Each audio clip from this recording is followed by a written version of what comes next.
Hello, Jose Mateo. Thank you for taking the time out to talk to us today. So my first question is, what is Freemasonry? What is Freemasonry or what is a Freemason? Either.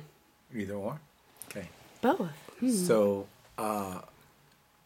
Freemasonry is a fraternity. It is a nationally known, a globally known fraternity of men who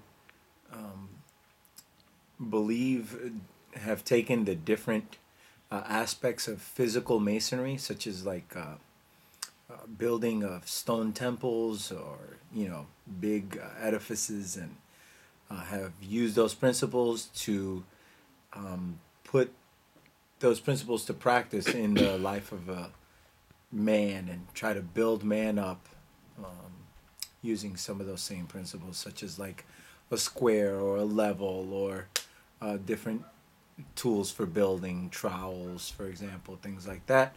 And they apply them to try to put more moral principles to build man up. It's one of the oldest fraternities in the world, and it's one of the most nationally and globally recognized. Some people would say that Freemasonry is a cult, it's a religious cult, and they say that because a lot of the stuff is done in secret.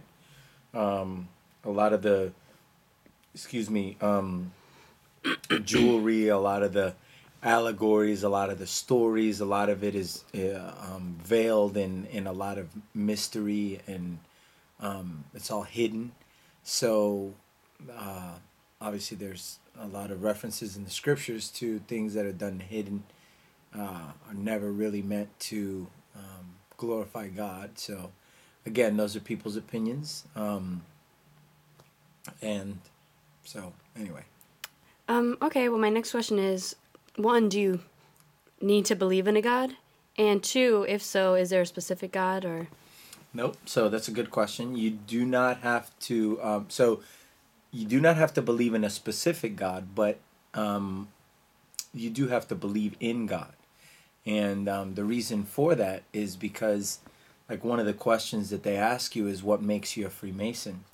And the answer to that is my oath and my obligation. And so you swear during one of the parts of the ceremony to be inducted, not to be inducted, but to be made a Freemason is you have to swear an oath and an obligation to your God, whoever that God may be, whether it be the God of the Quran or the God of the Bible, doesn't matter, or the God of the Black Book or whatever, the Satanic Book.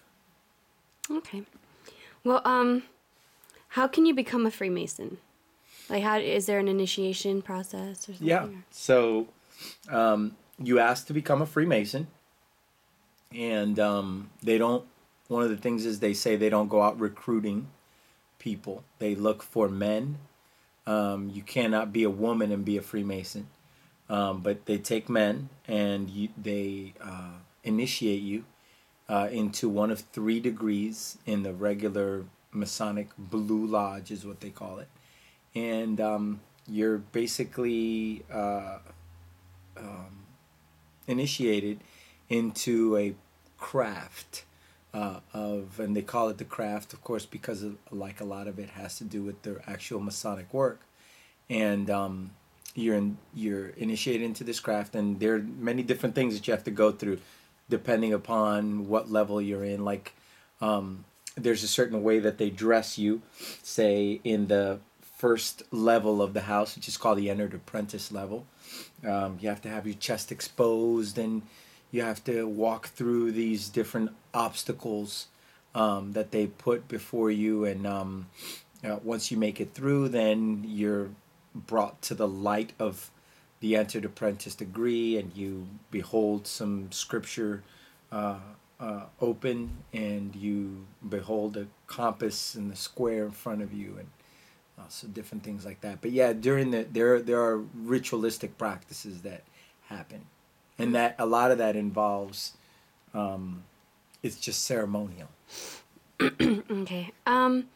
And also, how far can you get as a Freemason? Like the ranking wise, like what's the highest you can possibly get? Like in terms of degrees. In degrees. So, according to the actual answer is that the highest Mason that there is a third degree Mason. But there are other affiliate houses, is what they call them, and one of them is called the York Rite, which takes you up to the 13th degree, which is the Scottish, the York Rite, which is the Knights Templar degree. And then on the other side is the Scottish Rite degree, from which you obviously hear the Scottish Rite Hospital. And that takes you all the way to the 32nd degree. And obviously, there's actually a one step further that you can go, which is a 33rd degree. So the highest you can actually get, I guess, technically in terms of degrees, is a 33rd degree. A lot of those are complementary degrees to the same three. So that's why many people would say no one is really above a third degree Mason, which is called a Master Mason degree. Of course, complementary to both of those are the Shriners. And the thing to become a Shriner, perhaps you've seen them on the side of the road or whatever, asking for money with those big fezzes and the buckets. Of course, we have the Shriners Hospital, which has done a lot of good things with burn victims and stuff like that. But they have you have to be, every single Shriner that's out there has to be at least a 32nd degree Mason or a 13th degree York Rite Mason, depending on which side of the house they stand on. So what were you? I did all of them except for the 33rd degree, because I got out before I was 33, and you have to be 33 years old before you can do the 33rd degree. And there's a reason for that, actually, and I don't think a lot of people know it, but the reason for that is because Jesus was 33 years old when he died. And there's a correlation in the 33rd degree to the death of Christ and all of that stuff. So, Cool.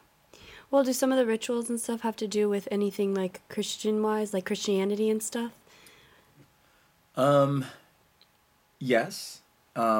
So everything has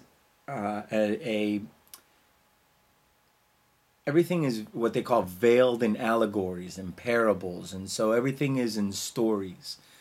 So, for example, you play roles in each one of these particular houses, and you play the role of an apprentice that's coming into a craft in the first degree. In the second degree, you play the role of a weary traveler that's going upon his mission, trying to find,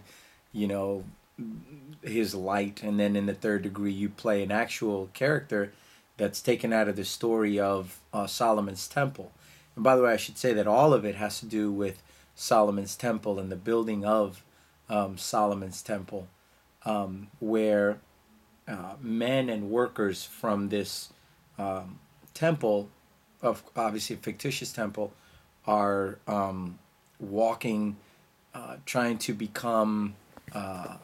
build themselves up based upon what they call the fruits or the labors of the mason, the master mason. Everybody's basically trying to earn their master mason's wages, so that they can take care of their families and they can. But of course, these are all the stories that you go through, and each one of these have meanings. So,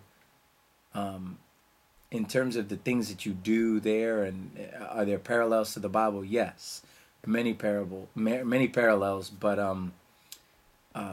nothing where you outrightly have to proclaim, Christianity or denounce Christianity. Okay, well, thank you for talking with us today. Okay. Okay, bye. Bye.